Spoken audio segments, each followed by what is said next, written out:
আমি মোহাম্মদ হাসান সাগর খন্দকার আলিফ পড়াশোনা করছি রাজশাহী বিশ্ববিদ্যালয়ের জেনেটিক ইঞ্জিনিয়ারিং অ্যান্ড বায়োটেকনোলজি বিভাগে 2018-19 শিক্ষাবর্ষ। এত বছর পর রাষ্ট্র নির্বাচনে যারা অংশগ্রহণ করবে এবং যারা ভোটার সকলে আসলে ইতিহাসের অংশ হয়ে রবে। আমি রাষ্ট্র নির্বাচন 2025-এ কেন্দ্রীয় সংসদের তথ্য ও গবেষণা বিষয়ক সম্পাদক প্রার্থিতা করতে যাচ্ছি। ঢাকা বিশ্ববিদ্যালয় কেন্দ্রের ছাত্র সংসদ ডাকসু এবং জাহাঙ্গীরনগর বিশ্ববিদ্যালয় কেন্দ্রের ছাত্র সংসদ জাকসুতে যে নির্বাচনী পরিবেশটা তৈরি হয়েছে সেটা রাজশাহী বিশ্ববিদ্যালয় তৈরি হয়নি। কথা হচ্ছে যে নারীরা বিশ্ববিদ্যালয়ে আসবে কিনা এটা নিয়ে একটা বড় প্রতিবন্ধকতা রয়েছে।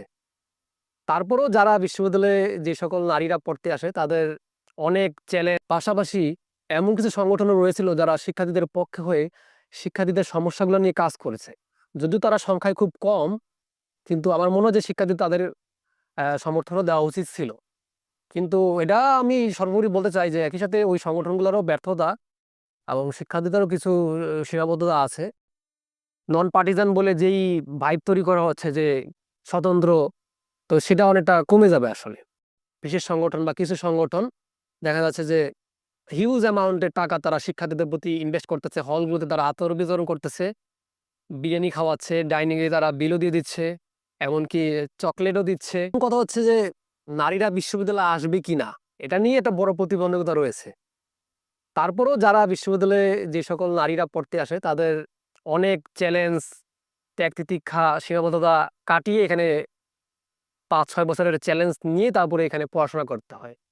সেই জায়গা থেকে রাষ্ট্র নির্বাচনে যদিও তাদের অংশগ্রহণ করার কথা ছিল এবং আমরা দেখতেছি যে তাদের অংশগ্রহণ আশাব্যঞ্জক নয়।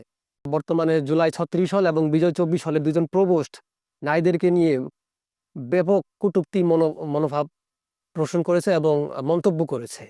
সেই জায়গায় বিশ্ববিদ্যালয় প্রশাসন তেমন কোনো ব্যবস্থা নিতে পারে নাই।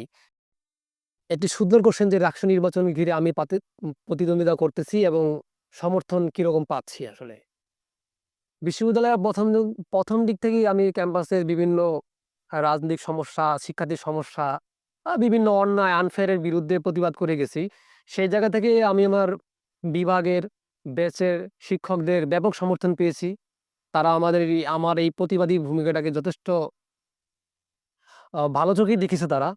আমি এই নির্বাচনে প্রতিদ্বন্দ্বিতা করতেছি। ইভেন আমার মা পর্যন্ত ফোন করে প্রতিনিয়ত আপডেট নিচ্ছে যে, তোমার ইলেকশনের খবর কি?" ভোটারের উদ্দেশ্যে একটি কথাই বলতে চাই, আপনারা যদি মনে করেন যে রাকসু শিক্ষার্থীদের অধিকার প্ল্যাটফর্ম হবে, সেক্ষেত্রে আপনাদের উচিত সবচেয়ে উপযুক্ত প্রার্থীকে নির্বাচিত করা। এবং রাষ্ট্র নির্বাচনকে ঘিরেও দেখা যাচ্ছে রাতারাতি অনেকে প্রার্থিতা করতে আসতেছে। আপনারা বিগত আপনারা প্রার্থীদের বিগত দিনের ইতিহাস এবং বর্তমান ইতিহাস এবং সামনের দিনে তারা কি করতে পারে, সেই জায়গাটা যাচাই বাছাই করে আপনারা প্রার্থীদের ভোট দিন।